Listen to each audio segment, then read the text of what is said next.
respectively, fuck your opinion. Romance and fantasy combined with romantasy. First book, very bland. Tamlin's a bit. No one's forcing you to be there. Just ignore it. Just ignore it. That's what I do.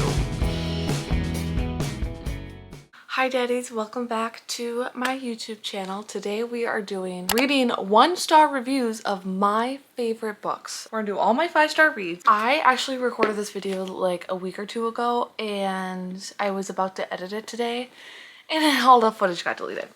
And I read all of these reviews on Goodreads.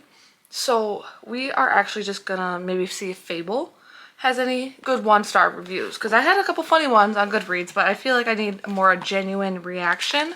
Got it, I found it. So first book we're gonna do is Direbound by Sable Sorensen, and I absolutely adore this book. This was my first 5-star read of 2026. It was the first book I read, and it started off the year with a bang, and so far I've only had 2 this year. Direbound and Releasing 10. So we're kind of in a slump with that. We're gonna do like the smallest reviews. Okay. This was by far one of the worst books I've ever read. I hated it with my whole heart. The Man Called Her Kitten.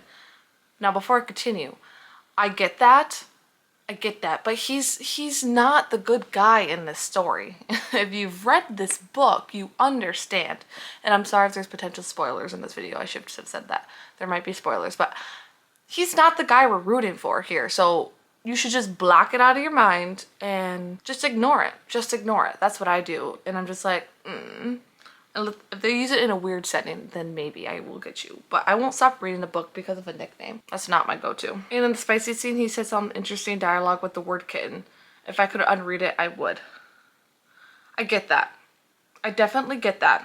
Okay, this is another one. Part of my brain eroded reading this, and I will never get back any of the time I spent on this back. I understand that you didn't like it, but I have nothing to say about that. This was a lesser copy of Fourth Wing, almost exactly. I could see how there's some similarities, but in my opinion, I don't think, it reminded me, like, it gave me the same feeling I had when I first read Fourth Wing for the first time, so I understand. And yes, there's similarities, but I think it's completely different as well. There's some parts, but I'm not gonna say it's copy and paste, if that makes sense. Okay, those were like half-star reviews, but same thing as 1-star reviews in my opinion. I have nothing bad to say about this book because I actually absolutely adore Direbound. Adore it. Adore it. I have nothing else to say. So the next one we're gonna do is what everyone was comparing it to, is Fourth Wing, because that's a very popular BOOKTOK book. Everyone's obsessed with it. Well, mostly everyone. Hence why we're doing this video. I'm gonna read the first section of this review. Horrified is the best reaction I could think of when it comes to Fourth Wing for plenty of valid reason, which I'll delve into right away. And in my personal opinion, there needs to be some more of separation between fantasy and romantasy, because these style of books feel like the exact same. Spicy romance with a cardboard fantasy backdrop as uninteresting as a mediocre school play. Fourth Wing is a ripoff. Okay. Okay. That's why it says romantasy. Romance and fantasy combined means romantasy. It's not gonna be like Throne of Glass where there's only fantasy and there's like a tidge bit of romance, you know? Or I haven't read any Brandon Sanderson books or like Red Rising or anything, but like that's high fantasy. What do you expect from a romantasy book? You're gonna get romance with fantasy, okay? I don't know. What do you expect? You expect some fucking Brandon Sanderson shit? Absolutely fucking not. That got me heated. Okay. If I could give this book -5 stars, I definitely would. First of all, what? I could not even begin how much I hated it. I was told it was like Hunger Games, Game of Thrones, and Divergent all in one book. And I was really excited to read it. I started reading every turn of the page became new suffering, and the only reason I finished it is because my best friend begged me to read it so we could talk about it. So here goes. First of all, the writing. Second, the characters. There's more to it, but I'm not gonna. Okay, this is the overall. Overall, I feel as if the plot of this book was only an excuse to write about Violet and Xaden. Yes. It seemed as if the author had to come up with a bunch of scenes about Violet and Xaden and threw in scenes in between to kind of seem like there was so much more. I never felt disappointed in my life. And I can confidently say this is definitely the worst book I read in my life. Okay. The whole point, like I said, romantasy. Romance between two characters. Violet and Violet, this is how I say your opinion. I'm sorry. Violet and Xaden together. That is the whole point of Fourth Wing. And dragons are obviously involved. So I don't understand what do you expect? What do you expect? If I could give this book 0 stars, I will never trust another BookTok recommendation ever again. Okay, congratulations. Then don't fucking go on BookTok. If you don't want to trust any of BookTokers or BookTok, then don't. No one's forcing you to be there. You chose to be there and you chose to pick up that book. Okay, I just don't like that I can never trust BookTok. Okay, everyone's opinion is it's an opinion. Okay, I get it. It's an opinion, but don't blame other people because they like the book. You know what I mean? It's like, I'm sorry. I'm convinced this book was written by AI and Rebecca Yarros did not hire an editor. You cannot convince me otherwise. The number of times I read it, I lift my chin, including vibes and toxic and a fantasy novel really helps break the immersion. Oh my God. We're done. We're done. Because I'm getting heated and respectively, fuck your opinion. I'm sorry. This one is ACOTAR. We're going to reviews for ACOTAR. This is just the first book. It's not going to be the whole series as a whole, obviously, because there's so many books. So bear in mind, this is only the first book. And I understand the first book is not the best book in the series. Oh my fucking God, I hate this stupid ass book so much. Don't fall for the TikTok propaganda, and whoever says it's a good book, do not trust any of their other book recommendations. Stupid ass FMC and can't do jack shit for herself. Like, she acts all high and mighty and like she's gonna solve all her fucking problems, but then she always needs a man. She's so fucking plain. Matter of fact, everyone is so plain and annoying. They can't stop fucking. Like, bro, you can try to skip the sex scenes, but they drop a lore bomb mid-thrust. Women feel like only sex symbols. Seriously, nothing can explain how much I hate SJM and stupid whore Farah. Wow, you really put your anger on that one. Are you going through something right now? I get it. I get it. In the beginning, Farah is very dependent on this man, Tamlin, okay? But if you keep reading, she turns into this badass fucking bitch, okay? So I don't understand what... The High Lady of Night Court, sweetie. Don't fall for this stupid propaganda. Shut the fuck up. Okay, I am so sorry. I am getting very mad. Wowza, this was bad. I can't truly believe the hype around this book. The spice was unspicy. The characters were flat, unlikable, and super boring. There was no chemistry like Fantasy World felt so immature. The rules of magic didn't make any sense. Don't even get me started on the trials portion of the storyline. So overdone and unoriginal, and again, it didn't make any sense. Overall, just had a bad writing at the core of it. Sigh. I read this book. I read this so I could talk to my sister about it, who is very much a fan, but each of their own. She has to say read book 2. Yes, you should listen to your sister. Read book 2 because the second book is way better, okay? First book, very bland. Tamlin's a bitch. You meet Rhys more in the second book. So, like, just continue. Just continue. You won't regret it. In the trial portion, I don't understand. That is like not almost, but like that is a very popular thing to do in these fantasy books, and I eat that shit up every single fucking time. This book, I'm a huge dark romance not fantasy, but huge dark romance lover, okay? I read the first dark romance books I feel like I read was the Lord series. They were just everything to me. I really like The Sacrifice with Tyson. I really love The Sinner. I really loved Madness. I haven't read Chaotic yet, which is the new one just came out. But we're going to be reviewing The Sacrifice by Chantal Tessier. Absolute garbage. FMC equals weak, misogynistic loser who says she will not comply, yet falls at his feet every single scene. Duh. MNC, extremely misogynistic piece of shit who cannot get laid on his own. Can't believe someone can yap for 500 pages about these two pathetic people. The whole point of the Lord series is that the Lords can pick their chosen. Okay? They pick them. Just because they don't want to. The women don't want to. That's the whole point of the series. It's a dark romance. Okay? These men are going to be foul. They're not going to, like, you know, they're going to respect you, but they're not going to respect you at the same time. Okay? Mama, call the police. Okay, that was funny. Honestly, I don't know how the fuck anybody would give it a 5-star. Like, dude, are you kidding me? Well, I gave it a 5-star. Thank you very much.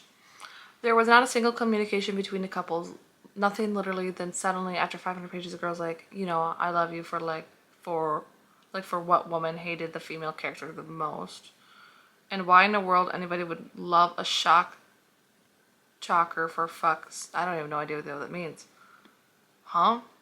For fuck's sake, damn it. And after all, after everything that happened, that thing what mattered her more. What? If your husband was fucking someone else, like, girl, you were dead because of him.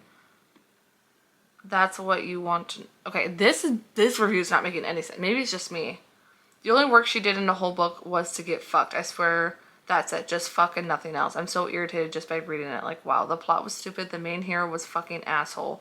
And there was literally no character development at all. And no justification as why he did it. And yeah, I just wanted her. And I did. Literally want my 4 hours back and wasted reading this. Okay, well, that's the whole point of dark romance. Like, you don't get what you want. Oh, this book was my favorite one last year, honestly. Well, if you count Alchemized, that was also my favorite one. This one is Metal Slinger by Rachel Schneider. And I am always gonna give my sister credit for making me read this book because it is so fucking good. Okay, I'm just gonna read like a little bit of this one.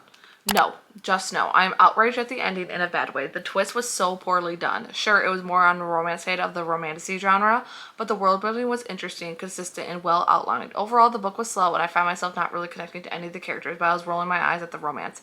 But the twist that was the most half-assed plot twist I've ever seen in my life. Okay, I fucking was baffled by that plot twist, okay? Just throw in a flashback 2 chapters from the end, followed by a bunch of new plot choices you've never discussed, and outlining a convenient political twist just to make your FMC a noble bad guy justifying all of her action is bullshit. This will take me days to recover from, again, in the worst way possible. Okay, well, that was the best plot twist of the year, in my opinion. Absolutely horrible. I genuinely enjoyed the majority of this book. The characters and the story, the world building and the whole plot was good, but with there being a clear and well thought out storyline, and then boom, the absolute worst plot twist ever written. It's like the author wrote the whole book then decided at the twist, and now having no foreshadowing for this or any lead up is fine. I was genuinely angry when I finished this. Yeah, I was angry too, but like in a good way. I'm sorry for the people that enjoyed this book, but this was so boring and very bad written, and it's very sad because I can see this having potential if it actually gets edited and more thought into it. And knowing publishers and how this book gotten popular on TikTok, they won't even try to make it better. They just are going to get lazy, label it best-selling, and grab the money. Okay, that's not, I don't think that's how it works. BookTok just like can really make or break a book for most people. Just because I read a book from BookTok and I don't like it, I don't blame BookTok for not liking it. I just didn't enjoy it, and there's nothing wrong with that. So I don't understand why people are trying to make it a whole thing. Anyways, I love that book, and that was one of my favorites of the year. So, ooh, this one I love. I think this was my first dark academia romance book. This is an age gap, so I'm sure there's gonna be people fucking yelling about the age gap, like, this is disgusting, but it's like, that's the whole point of the book. I did not like this. I think the setting was cool and cute gothic little vibe, but this took me forever to get through. Wow, like put me in a sleep. I do not care about these dumb-ass worms. I'd rather read about her bouncing on his worm, okay? What are we doing here? Both MCs were just lacking in personality for me. Snooze fest. I do not get the hype. Don't even get me started on the end. That's the cliffhanger that's supposed to make me want to read the next book. This might be harsh, but I'm probably gonna just on my cycle and not trying to be a bully. I swear to God, I just wish I did enough at the halfway point. Okay, see, there's the thing. Some people are complaining about the plot of the book. So the whole plot of Nocticadia was like there was this mystery element, like this girl who goes to Nocticadia, which is a prestigious school. These worms killed her mother. Okay, people think she's crazy because she saw the worms go down the drain, and in Nocticadia they are studying these worms to figure out. So the whole point is to figure out why these worms are a thing. Her mom died, and like her also sister, and then the professor is a love story into that. So like I like the mystery element to it, but this girl rather have just all smut in it, if that makes sense. So like there's two sides to this. Some people would rather have all the smut, which is fine, and some people rather have more of the plot, which is fine too. But this one had a both in it, and I loved it so much, and she's not happy. So I don't know what you want. If you ever catch me near a worm, freak man like psychopath Deverick, do me a favor and put me in the early grave. 0.25 stars purely because it kept me occupied for a few hours. Honestly, give me him. Professor Blackwell? I don't know his name. It was a really slow burn in a maximum level. Yep, she did say it's a slow burn in the beginning. With male lead that should be strong, dark, and mysterious, but he was like a little boy during puberty who can do nothing, just call some guys to solve his problem. I don't remember that part of the book, but maybe you're right. Maybe you're right, but I loved it. Cannot comprehend how this book is so popular. Like, the characters both were just unbearable and annoying me. The setting was lacking in the whole plot. Thanks, but no. Oh, I loved it. This book I will always rave about. I can see how it gets some hate, but I will always rave about this book because this book kept me like so entertained for so long. Like, I stayed up so late reading it. It was just like the best thing ever, you know. This was Phantasma by Kaylee Smith, and I love the second book even more too. As someone who doesn't read dark romance as much as I like to and avoids the horror genre almost entirely, this book was atrocious at best. For me, this is one of the most glaring examples of do not board the hype train. I just couldn't handle all plot holes. At the end of the book, I had a lot more questions than I did at the beginning, and I absolutely did not appreciate her using the color vermilion, even if it was one of the simple lines. If my review made you curious, I suggest you looking up cultural significance of this color. Okay, thank you. It may be a throwaway comment to others, but it's a big deal to me. I clearly am not a target demographic for this author's work. Okay, well, I'm not gonna... If you want a boring book, or if you want a book as boring as it gets, this is the one. The characters lack depth as well as their relationships, and the trials are so indifferent as well as the contestants. It is extremely overhyped since you expect a fantasy world, but you get boredom. Okay, the trials, it's literally the 7 deadly sins. I don't know what you expect from that. They literally said that in the book, and it's a different type. It's a gothic fantasy book, okay? It's a fantasy because who the fuck is running a carnival Phantasma game traveling around run by the fucking devil, okay? Who? I gave it a 0.5 stars only for the potential this book had, but the author fucking wasted it. I was forcing myself to finish this book. DNF'd it at 48%. Okay, people don't want to type. Ever since the beginning, but I cannot. So you're telling me that the E-girl wanted to rescue her sister, but instead just fucks a guy trying to convince herself that she doesn't like him. What the fuck? I was telling myself that I read this book only for Blackwell in the second book, but then Blackwell also started to piss me off, mostly because he likes Ophelia. Like, boy, you could do better. I saw some spoilers, but even if I hadn't, my opinion of this piece of shit would stay the same. The author was trying to make it romantic science fiction and failed. Like, you can't put it all together like she did. It's undoable. Kind of curious about Genevieve, though, so maybe I'll read the second book without finishing this one. Got me into a horrible reading slump. Hope I can quit it ASAP.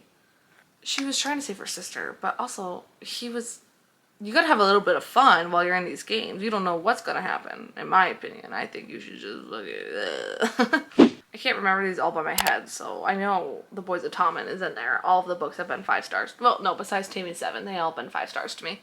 Like, if they say anything about my Joey, don't be fooled. I didn't actually finish a 700-page book in one day, but it gave me enough anxiety that I'm counting it as a read, lol. I DNF'd it around 30%. Okay, well, you didn't give it a chance. At the end of part 3, if you read it, because it was just too much. I understand that the characters are supposed to be troubled, but it crossed the line at this point and never been super enthusiastic about Chloe and Walsh's book. I don't really like how crude they are and how the relationships seem purely physical once the characters are together. The thing that pushed me over the edge was that this was a detailed rape attempt on page, followed up by characters behaving extremely irrationally towards another character, which is understandable since she's in shock, but it was just too heavy for me. Honestly, if I had known about this in the series, I would have not started reading it. So if you've been warned. Okay.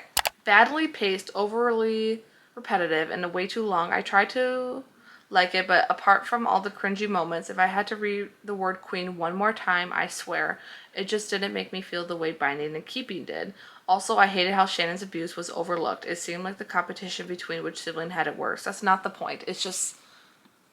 Okay, it just doesn't sit right with me. I still think this should have just covered the aftermath of Keeping 13. If Chloe put all the past without getting this into much detail and repetitive scenes in one book, we could have seen them in Tommen with the baby in this one. But there were some cute moments and some scenes made me tear up. Overall, I was struggling to get through it. It's a pity because I could have easily become one of my favorite books in the series. Okay, that's not a bad review. I understand, but like, I don't think it was a competition between which sibling had the worst, like, abuse. I don't think it's about that. I think it's his side and then Shannon's side, okay? God, this is so boring. 2 teenagers, which one is a drug addict, and neither of them have a plan for their future. They shouldn't let them have a kid. Okay, you are just fucking stupid. One, LMAO. This is what happens when you fuck like rabbits every 2 seconds. Have no interest in reading anymore. Absolute clusterfuck. Okay, just because they fucked and she gets pregnant once, that doesn't... Okay, whatever. He got her pregnant. I repeat, he got her pregnant. Yeah, and whoever lied to me will be found. Okay, that sounds like a threat, actually. So, people just baffle me sometimes. I just don't understand. People just don't know how to have a good time. And the trauma in these books are just amazing. Okay, well, I'm heated. I'm in a bad mood now. So, daddies, that is the end of this video, and I hope you enjoyed, and I'm sorry for all the... If you love these books, if you hated these books, that's okay. Those are your opinions. These are all the books I loved. I'm not hating anyone on their opinions, but what the fuck? Just kidding. Just kidding. But love you guys. See you guys in the next one.